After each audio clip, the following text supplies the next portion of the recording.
jeunesse ak xel mu sell fajar ñu yeewu ci teel raxas suñu xel mu sell di waar bañ ko ñu suufeel mouvement jeunesse ak xel mu sell ñu problème moom mooy cofeel ñu bëgg mooy suñu mouvement bi am prix Nobel.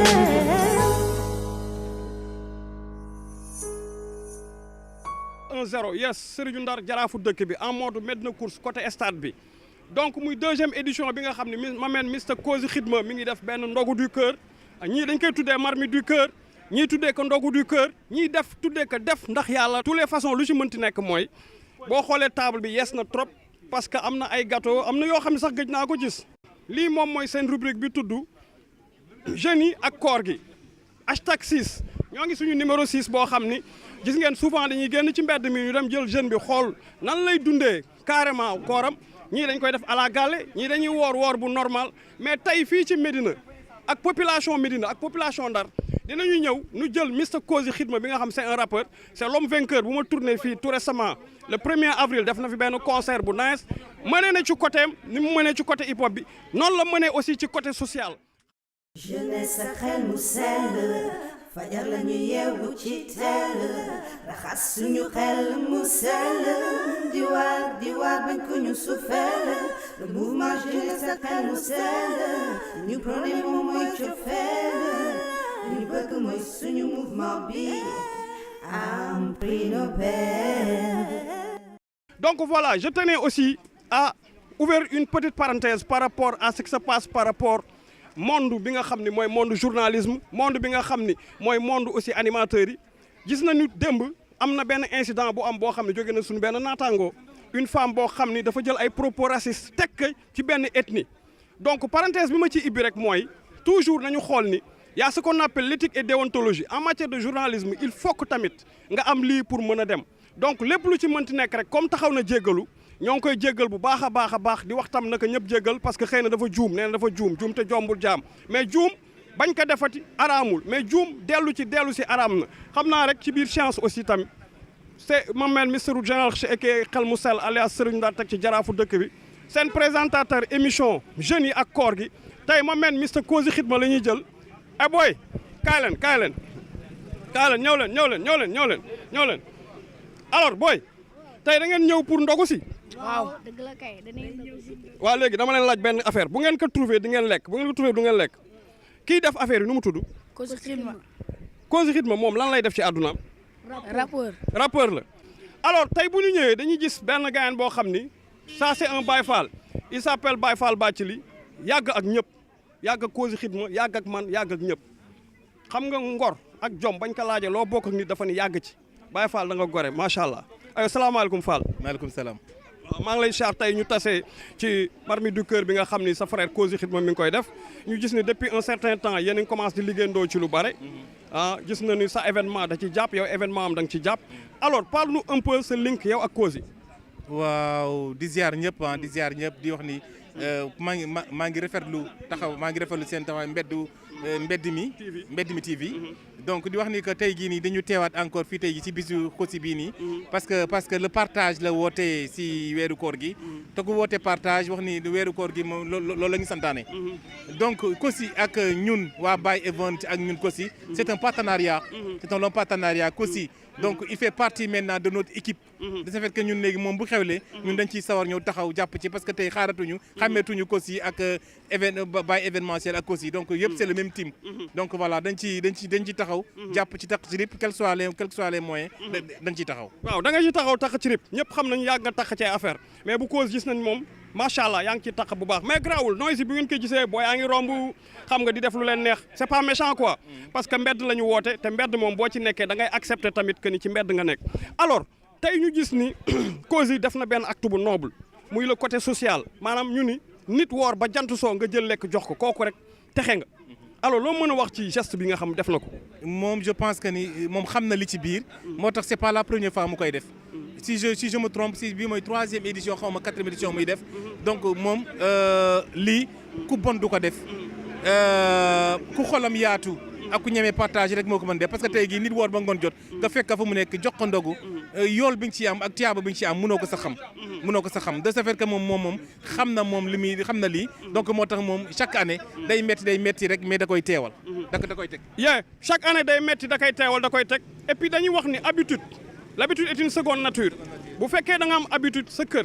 say waaju di joxe lekk kon boo màggee da ngay joxe lekk te ndar ñun dañu ko bàkkee ñun ndar suñu buntu kër amul caabi midi rombal ñëwal añ takkusaan timis gee tisbaar loolu dafa ama moom bokk na moom ci li ma ko nawee moom ko si moom bokk na ci li ma ko nawee bokk na tey gi li nga xam ne tey moom ba ma ko gisee daaw à travers le net ba ma ko gisee j'ai salué l'initiative donc man j'étais pas présent mais je salue l'initiative ba pare ni ko nag man yi bu amatee naa ko yëg parce que tey loolu moo gën a tax tey ma gën ko jàpp parce que dama ni ki nga xam ne tey gi moom mi ngi yëngu ci wàllum culture wàllum rap wàllum musique yëngatu tey gi daan damay teg benn ndogu de partage mënuñu lu dul di ko rafetlu te lépp lu ci waay am di nga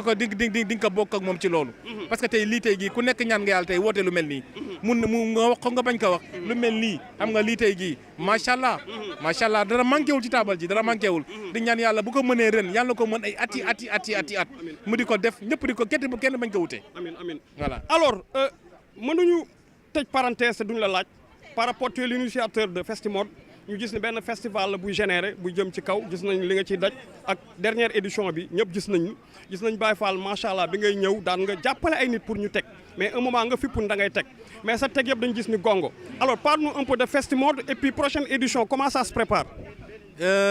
waaw Festimode léegi daanaka léegi dootul Festimode du Baye Fall Bathily Festimode du Ndar la. parce que tey mais bu wóol bi sax bu Sénégal. bu àddina yëpp nangu waaw. parce que tey amul secret général liggéey kese ma wóor amul secret parce que tey boo nekkee ci waar bi comme on dit ñoddi bu daggul dikk gis nga tey gi ba mu koy soog a door lu ndaw la woon mu dem lee ba nga xam ne ñun suñu bopp ñun suñu équipe ñun mënatuñ ko gérer il faut beaucoup de mains donc moo tax tey gi ñu ibbi ko ba ñëpp ñëw xaj ci ku si mel ne ñoom ko seeg ñëpp ñëw jàpp ci indi seen ay main indi seen loxo jàpp ci donc dañuy wax ni troisième édition bi ñu jëm nii donc on appelle en fait Saint-Louis moo ko moom c'est un événement de Saint-Louis dootuñu wax c'est un événement de mode c'est un événement culturel qui est marqué dans l'agenda culturel de Saint-Louis donc ñëpp ci war a ñëw génn jàpp événement bi tey gi ñu jaay destination Ndar parce que dañuy jaay destination Saint-Louis parce que tey gi ñëppay jógee fu nekk àddina fu nekk la nit ñi di jógee di ñëw ñi nga yàgg gis télé ñi nga yàgg gis yëpp dañuy ñëw événement bi léegi boo déggee léegi ñu ne léegi à part festival de Dia de Saint-Louis Festimode moo fi teg tànk parce que mi ngi troisième édition lay toll nii donc deuxième édition la jógee di jëm troisième édition te deuxième édition bi macha allah dafa réussir donc mënuñu du sant yàlla d'autant plus que ñun bokk nañ si ñoo xam ne ñu ngi dundal Ndar demuñu feneen ñi ngi toog Ndar muy naqari muy neex ñi ngi toog Ndar di teewal Ndar di dundal Ndar à travers ça di jox ay doomam tey liggéey ñi nga xamante ñu bëri tey waroon nañ tey gi tey di dem si yeneen dëkk tey gi di def ay formation ba mën a kii nga yombal leen ko ñëw tegal leen ko fii ci Ndar ñi leen toog leen fii li ngeen di wuti am na fii léegi ci Ndar toog leen fii ñu liggéeyandoo ensemble voilà yee mu am solo trop rubrique bi mi ngi tudd jeunes yi ak koor gi Baye Fall dégg na yaa dàqoon def wooru gàlle est-ce que nii woor nga damay woor de wax dëgg yàlla Baye Fall laa damay woor mais woor ak julli rapport bi mu am parce que ñu booy yu bëri dañuy woor man xiifal biir laa ko jàppee mais du ñu julli du fajar du tisbaar du takkusaan du timis gee du naafila boobu xiifal la parce que dañoo nekk ci erreur parce que tey gii boo waree te julli woo mais da nga xiifal rek parce que tey gii boo déggee ñu ni julli boo xoolee ci référence Sëñ Touba moom mi jaayante woon julli di ci gaal gi ak kii bi donc boo xoolee ci loo rek te dëkk Sénégal te xool ka ni tey gi nit ñi tey di ñu def war ngaa mën a julli même bu dul woor sax da nga war a julli voilà waaw julli moom mooy national moom mooy kii suñu passeport suñu carte passeport mooy suñu identité parce que doomu julli et puis nañu julli balaa ñu jullee ñu jàpp balaa ñu jàppoo ñu def lu baax balaa ñoom ñu waxal suñu ay xar baax donc voilà ma kontaan ci yow xam ni instant bi yaa ngi xiif wala xiifoo maa ngi miir mais wax ma tey looy ndogo plate bi nii lan nga ci gën a choisir comme ndogu bon saucisson bi nag moom sàmm tànn saucisson bi mais Baye Fall nee na saucisson caane sama doom bi Baye Fall neen saucisson lay kii dégg nga waaye yow sa père xam nga lu muy ndogo dégg nga donc voilà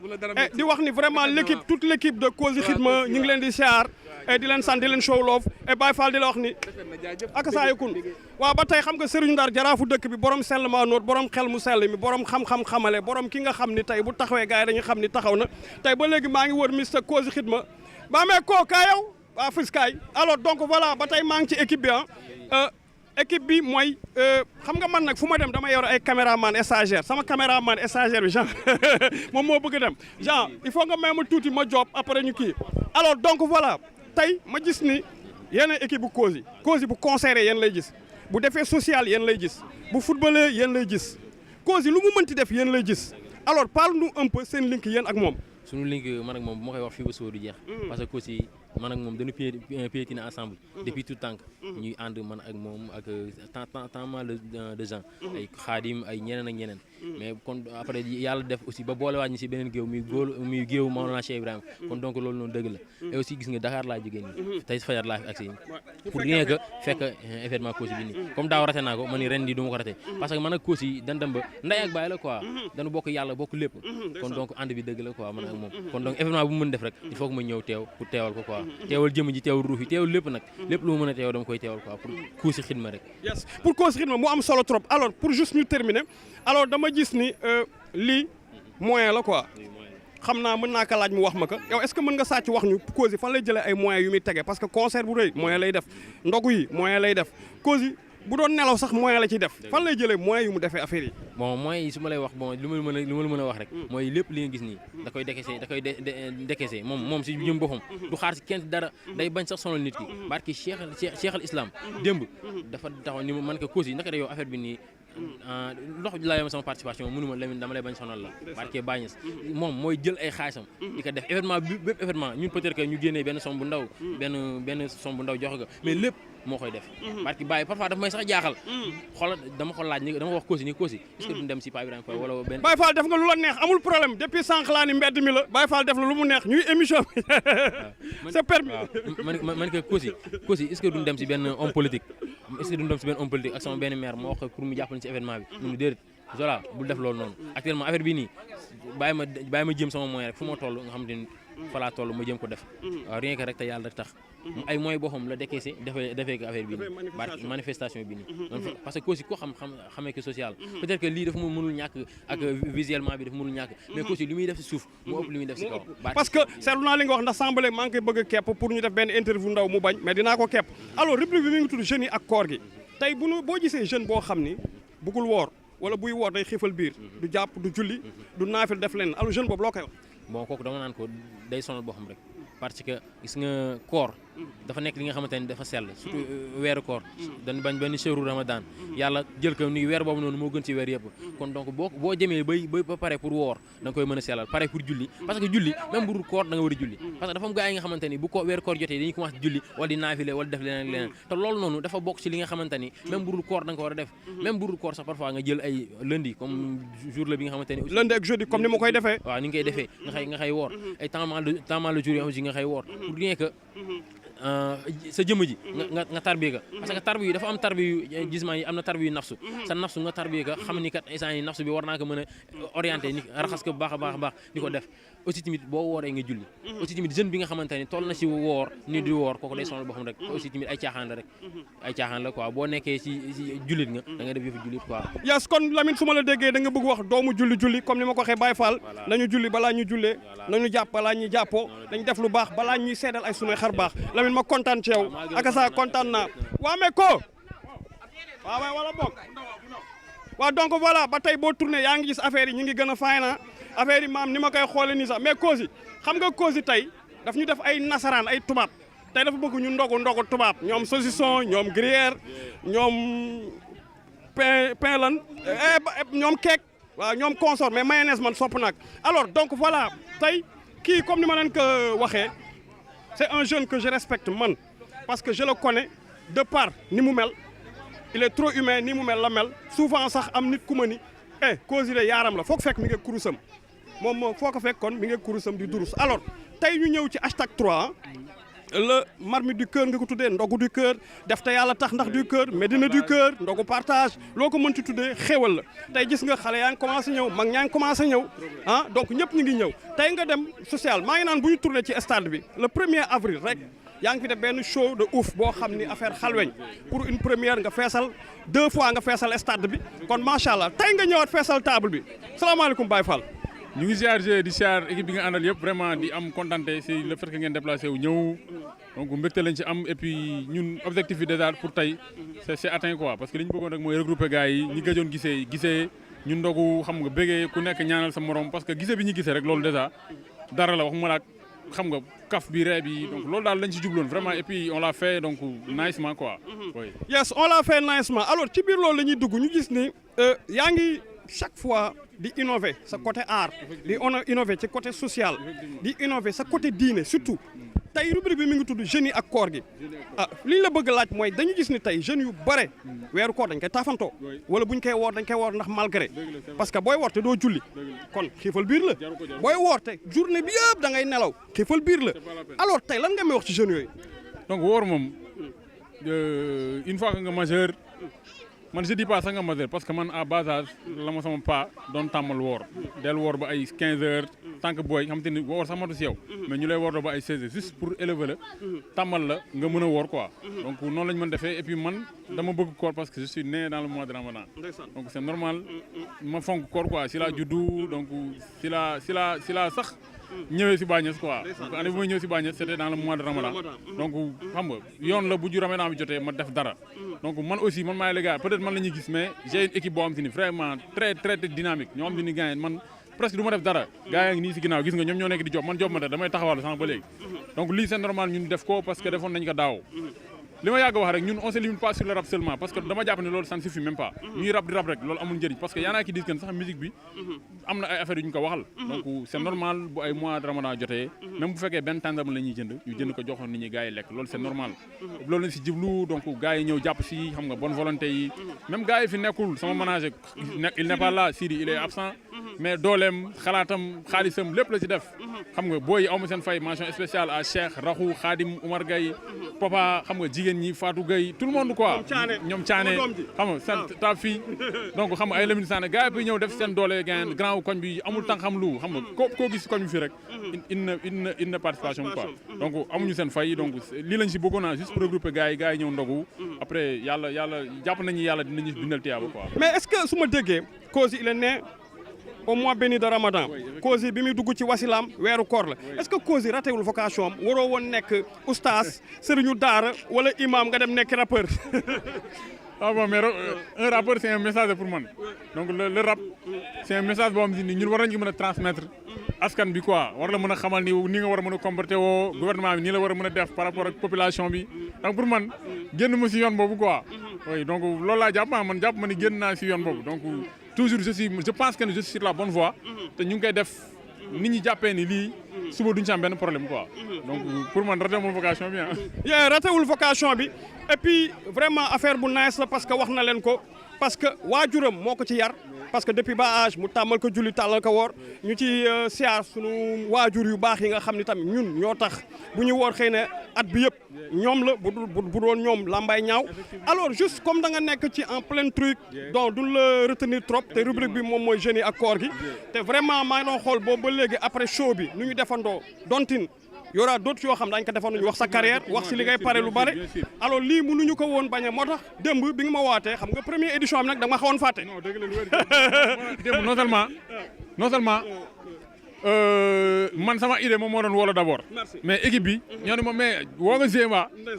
gars yi nii ñoom ñu may dégg quoi mais woo nga Zé na si dinaa ko woo léegi après si laa la woo parce que mooy mu wax rek man même bu dul dara xam nga tu as vraiment participé à ma carrière parce que mooy lu ma yàgg wax rek benn jour am naa lu ma métti ma ñëw léegi nga ne ma non booy loolu jaru ko liggéey rek soo liggéey rek après ça va dina feeñ quoi loolu du ma ko fàtte mukk bu ma daan ba fu àdduna yem du ma fàtte wax jooju parce que vraiment ça m'a réconforté et puis courage dama jox ba tey li ñuy taxawal ñëpp ñu mën ko taxawal quoi en tout cas lii moom ce n'est qu'un début quoi pour gars yi xam ne ñun on a beaucoup de choses yoo xam ne dañ ko war a def à travers le hip-hop à travers suñu carrière et tout et on va le faire inchallah. waaw juste duñ tëj parenthèse bi ñu parenthèse juste ñu briefing wax tuuti sa carrière wax ko lan lay pare après Ramadan bi gis nañu artistes yu bëri ndeysaan mois de Ramadan bi période bi sax publication yi commencé bare yaa ngi gis concert diw te début Ramadan bi gars yi dañu offoon lépp alors bu ñu passé ci Ramadan bi juste Kossy lan lay pare pour carrière am. bon ñu ngi préparé génne suñu projet quoi parce que aussi on n'a pas encore un projet sur le marché donc ku nga xam ne naturellement suñu produit la boo xam ne depuis boobu la ñu ngi koy promouvoir actuellement ñu ngi en phase terminé ko parce que def nañu enregistrement et tout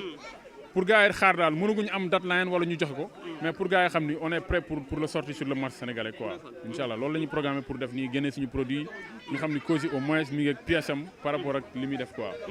Kossy de préférence lan lay préféré di dogee tàndarma café Touba Kenkeliba café au lait wala jinjeer wala Dakar wala madd wala pain saucisson pain mayonnaise pain macaroni. man moom Baye Fall laa quoi donc man lu ma jot rek. waaw lu journée bi laaj rek loolu laay ndogoo quoi man amoo problème si préférence yi lii laay lekk wala du ma lekk lii quoi donc dog mën naa dogee tendrement et tout je le fais comme tous les musulmans mais après ndogu bi c'est en famille xam nga ceena ndogu xam nga rek lu mu ni gaale bi joxe quoi. yee kon Baye Fall kontaan nañu yee di la wax ni show love jaajëf waa mais Thiané.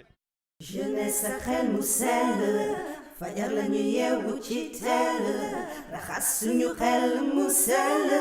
di waar bañ ko ñu sufeel le mouvement jeunesse sa xel mu sell ñu prôné moom mooy cofeel ñu bëgg mooy suñu mouvement bi am prix Nobel. Caa tey ma gis muuru bi sell na trop donte ni yaa gën a bëgg tubéy waaw ay takkal rek ngay def nii alors tey vraiment ndogu partage bi nga xam ba meen Kossy Xidma seen frère la muy ànd ak sa frère Sidi nga xam ni tey nekku fi mais xolam mi ngi fi moom mooy le manager ma gis ni yéen da ngeen ci jàpp tout le temps Thiané moom macha allah xam naa nag li nga judd mois d'avril mois góor yàlla yi moom moo tax nga nekk xam nga alors loo mën a wax ci bés. waaw général sant yàlla rek parce que defoon nañ ko daaw ñu ngi nii fekkaat ren xam nga ñu ñaan yàlla yàgg ko fete ay ati at. dem ba gën a yaatu fii comme gars yi ni ñu koy wane ci télé bi def man mi di wër ci dëkk yi yal nañ dem ba ñun tamit ñuy wër ci dëkk yi di ko def joxe ñam moom vraiment lu baax la surtout ci weeru koor bi ku ne xam na ni weer bu sell la wax dëgg yàlla lu ci waaye def rek yàlla da koy yokku ñaan yàlla tamit yàlla gën ko yokku rek vraiment Kossy moom suñu frère la suñu xarit la dañoo yàgg depuis temps booy ba tey ñu ngi dëkk vraiment dara ñaawul moo tax lu mu def rek dañ ciy ñëw bu dul dara sax ñëw bokk koñ bi vraiment moo tax buy def lu nice mënuñu def lu dul jàpp si vraiment. waaw Thiané rubrique bi mi ngi tudd jeunes yi ak koor gi ñu profité ñëw jël si Kossy Xidma ñu ngi si hashtag 6e numéro defe naa yaa ngi koy suivre parce que maa ngi la koy partagé alors tey boo gisee xale boo xam ni day woor mais day xiifal biir du jàpp du julli nelaw la koy jàppee ak toog ci portable di WhatsApp ak Facebook ak y compris jàngul alxuraan naafilawul deful leneen loo koog ñoom loo leen di wax. waaw lépp ci éducation de base la rek parce que xale moom. à bas âge nga koy yar xamal ko diine xamal ko l'islam xamal ko ni yoon bu jub bi daal teg ko ci yoon bu jub bi vraiment ba bu màggee mën ko jariñoo mais moo bàyyee xale rek ci sagoom bàyyi ko ci lu ko neex vraiment tegoo ko ci yoon xamaloo ko luy diineem vraiment tamit bu màggee tamit noonu rek lay continuer waaw lépp ci éducation de base la rek waaw di wax parents yi ñu jàngal xale yi xam nga di leen teg ci yoon vraiment bu nit bu demee ba màgg du julli xam nga lépp lu yàlla wax du ko def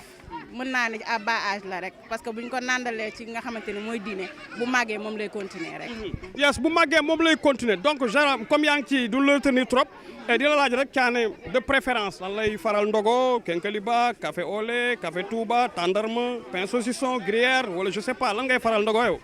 waaw xam nga jigéen moom du bëri mbañ lu ñëw rek daf ko war a nangu parce que ëllëg xamoo fooy mujjee man nag yàlla def na damaa bëgg akara sama xol waaw pain akara moom moo ko amee rek jël. moom ngay ndogoo pain akara. pain akara mais Thiané yow maa yow dañoo bokk lu ñu non attends mais yàlla baax na coow jibul quoi léegi alors xam naa ku ma invité ngay artiste wala quelque chose d'autre gis na ni tam yaa ngi woon ci mouvement hip hop bi di pousse di jàpp dem nga sax nekk animatrice hip hop. nekk ci rajo Fréquence Teranga dafa def émission yu am solo benn instant Thiané ji sunk ci hip hop bi ñu bëre sax nee nañu da nga topp mbalaxkat yi taasukat yi ñoom aada koli Thiané hip hop bi dafa am lu la ci metti hip hop bi dafa am lu la ci neexatul ba nga bàyyi ko wala. non bàyyiwuma sax juste benn recul laa def rek mais bàyyiwuma Sidi nag da lay tooñ dégg naa ba mu la ko yow mais yàlla xam na ni man xamante wu ma sax ak aada koli vraiment xamante wuñu sax da lay tooñ. mais aada forcé kat la de. amoo ma ak hip hop dañoo yàgg depuis booy la woon moo tax mënu maa bañ hip hop si man la bokk waaw. waaw léegi fay nañ caméra bi Thiané lan lay xaar pour sëy man xëcc naa kurus man wax naa ak Baye Fall yi man lu ne def naa ko Thiané présenté nga ma 95 góor ku ñëw ngeen ma kii dafa sikk Thiané looy xaar pour sëy ba dàqate bi xañ sa boobu wërsëg la. non yàlla baax na. yàlla baax na waa léegi wi ma père kon bu koor gi passé rek di nga ñëw ni ma père guro ngi yéeyal. waaw d'accord incha allah. jërëjëf jaajëf kon nag donc tout est bien qui finit bien xam naa instant bi nii donc voilà sama boy ñëwaat leen ñu terminé ñëw leen booy ñëw leen booy kaay leen ñëw leen yéen ñëpp ñëw leen xoolal waaw ñëw leen waa léegi booy oko almuda waaw tey da ngay ndogu si waaw tey lan nga bëgg ndogoo est-ce que xam nga ku def ndogu bi xam ku def ndogu bi xamoo ko kon doo ndogu dama sa yoon doo ndogu tawal yow tey lan nga bëgg ndogoo man macaroni waaw yow tey loo bëgg ndogoo man saucisson yow loo bëgg ndogoo booy ba ngeen saucisson de oui ma saucisson day tax nga kon bu leen rek saucisson dégg nga baaxul donc voilà di wax ni Serigne Ndar la borom seulement noot bon rubrique bi mi ngi tudd jeunes yi ak koor gi tey ñii yëpp ma ëw ay jeunes lañu donc dañ leen ñaanal ngeen màgg da ngeen respecté seen waajur ngeen jàpp di julli yéen est-ce que yéen a ngi julli. waaw ñu ngi julli man maa ngi julli. waa léegi ma laaj la waaw yaa ngi julli waa léegi booy julli looy tëri. ah xoolal caméra bi booy julli looy tëri. may ka nii mu xool caméra bi may ka yow booy julli looy tëri. man alhamdulilah rabbil alamin ñaata rakk ngay julli fajar ñaata rakk la. ah fajar ñaata rakk la. ñaari rakk. tisbaar ñaata rakk la. 4 timis. 5 waaw léegi moom foose na fajar ñaata rakk la. ñaari rakk la. tisbaar. 4 takkusaan. 4 timis. 3 gee. 4 naafila. kii 7 12 lu la neex ngay def tàccu leen ka waaw donc voilà léegi xam nga la laa bëgg ku neex baat ci alxuraan yow ban saar nga yam man arrahman waaw léegi da ngeen koy bàyyi day tëri alxuraan ñëw leen nii tur waay bébé ku la da nga ndogu si day loo bëgg ndogoo nee na mburoog tofi nee na mburoog tufe la bëgg ndogoo boo yow teel nga dégg daaj alors yow arrahman nga yam waaw léegi dama bëgg ngeen may ko tuuti nga tëril ma arrahman ak sa baat bi nga naaru ci def ci lu nice aywa a'uuzu billahi minash shaytaanir rajiim bismillahir rahmaanir rahiim ar-rahmaan allamal qur'aan xalaqal insaan allamahul bayaan ash-shamsu wal qalami bihusbaan wan najmu wash-shajaru yasjudaan was-samaa'a rafa'ahaa wa wada'al miizaan allaa tatghaw fil miizaan wa atiimul wazna bil qisti wa laa tukhsirul miizaan wal arda wada'ahaa lil anaam fiihaa faakihatun wan nahlu dhaatil akmaan wal habbu dhul 'asfi war rayhaan فبأي آلاء ربكما تكذبان صدق الله العظيم vraiment lii dafa daw yaram gis ngeen en direct Mbedd mi TV xale bu ndaw la waaw di wax ni suratu arrahman moom la fi tëri vraiment yaram yi daw xale bu ndaw la tout récemment gis nañu une jeune fille boo xam ni récitalu Coran moom moo ko jël tey ma gis ni vraiment li nga def am na solo trop parce que tey xale bu ndaw nga mais yaa ngi wane ni vraiment yaa ngi def lu rafet alors donc tey man ak waa Mbedd mi TV ñoo la jox adiya jël lii teg ka sa loxo te léegi ma bëgg aussi képp ku fi nekk na làmb jox la di la wax alxuraan rek moo am solo jàngal bu baax nga respecté say waajur nga jàpp nga julli parce que am na solo donc aywa donc voilà di wax ni on termine en beauté tout est bien qui finit bien donc voilà Serigne général Kheuch aka Xel mu Sell alias Serigne Ndar coordinateur général du mouvement Jeunesse sax Xel mu Sell borom Mbedd mi Média TV borom Sellement Noot ñëwoon tey ci ndog partage bu ma meen Mister Cause Xidma fii ci Médina avec toute l'équipe donc di wax ni lu neex du doy dañ koy dog ba beneen yoon kii mooy #6 seen rubrique jeunes yi ak koor gi tey jeune bi tëri arrahman bu ngeen ko gisee ngeen xam ne jeune bu am solo la jeune bu am fula la jeune bu am fayda la di wax ni alxuraan moo njëkk moo mujj encore di déplorer par rapport à une chose waajur yi yóbbu leen seen doom ci daara yi jardin yi ngeen yóbbu ay fecc ak ay way ak ay yooyu rek lañ leen di jàngal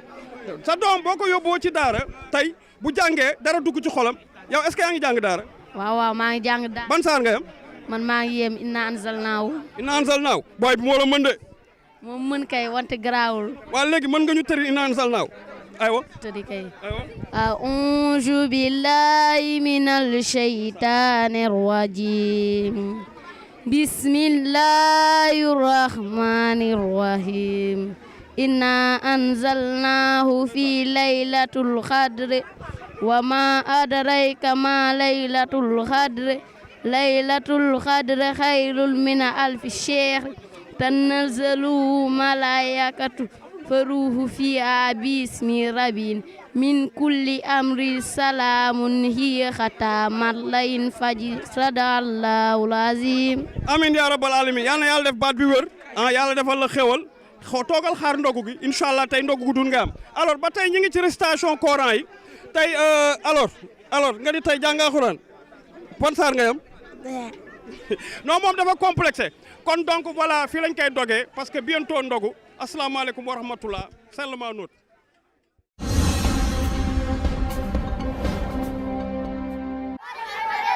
waaw mais cause yi gars ñu ni jërëjëf xale ñu ngi lay sant ñu ngi lay sant waaw affaire bi de affaire bu nice la rek grand xam nga grand boy bi moom wax dëgg yàlla xam nga yàlla da ko yàlla jàppale rek ngay bëgg bu baax moom jàmbaar dëgg la dëgg yàlla affaire bi moom nice quoi nice yàlla nañ ko yàgg di teewee ay déwén yu bëri ko yàgg di teewee ay déwén yu bëree bëri mu nekk benn affaire bu nice nag quoi xam nga di ko si félicité xam nga di ko ñaanal yàlla may ñu teew kay déwén yu bëri quoi xam nga am na solo. waaw di ko rafetlu rek di ko ñaanal xam nga lu mu mën ren waa mu mën lu ko raw déwén parce que li mu def nii c'est pas évident quoi du am mooy joxe mais joxe si xol la quoi ku si amul mais bu amoon dina def lu ëpp li am na ñu ko ëppale nekk si koñ bi defuñu li mu def nii di ko ñaanal rek waaw li mu mën ren mu mën lu ko mën déwén quoi vraiment di ko encouragé aussi